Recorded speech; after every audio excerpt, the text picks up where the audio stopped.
عظیم ہستیاں دین کی، وہ عظیم ہستیاں کہ جن کو ہم فالو کرتے ہیں، وہ کون سی ہیں؟ جن کو ائمہ مجتہدین کہتے ہیں، امام اعظم ابو حنیفہ، امام شافعی، امام مالک، امام احمد بن حنبل رحمۃ اللہ تعالی علیہ۔ یہ وہ عظیم ترین ہستیاں ہیں کہ جن کو دنیا بھر میں لاکھوں مسلمان فالو کرتے ہیں۔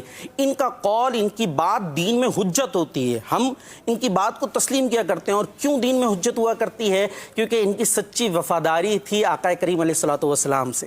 انہوں نے اپنی زندگیوں کو حضور علیہ الصلوۃ والسلام کی محبت میں گویا فنا کر دیا۔ انہوں نے اپنی زندگیاں حضور علیہ الصلوۃ والسلام کے دین کو سیکھنے، توجہ، دین کو سیکھنے اور اس کو پھیلانے کے لیے وقف کر دی۔ ہم امام اعظم کو تسلیم کرتے ہیں، امام شافعی کو مانتے ہیں، امام مالک کو مانتے ہیں، امام احمد بن حنبل کو مانتے ہیں۔ دنیا بھر میں آج ان کو ماننے والے کروڑوں ہیں، لاکھوں ہیں۔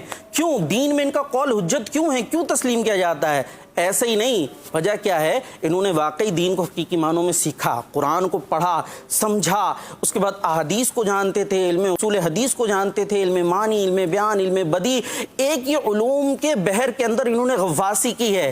اس کے بعد ان کی دنیا بھر میں بات مسلم ہے، بنیادی بات اپنے رسول کریم علیہ الصلوۃ والسلام سے ان کی سچی وفاداری تھی، تبھی تو اپنی زندگیاں انہوں نے دین کی خدمت کے لیے وقف کر دی نا۔ یہ عشق رسول کے تقاضوں میں سے ایک تقاضا ہے۔ عشق رسول کی تو بات کرتے ہیں، لیکن عشق رسول کے کچھ تقاضے بھی ہیں۔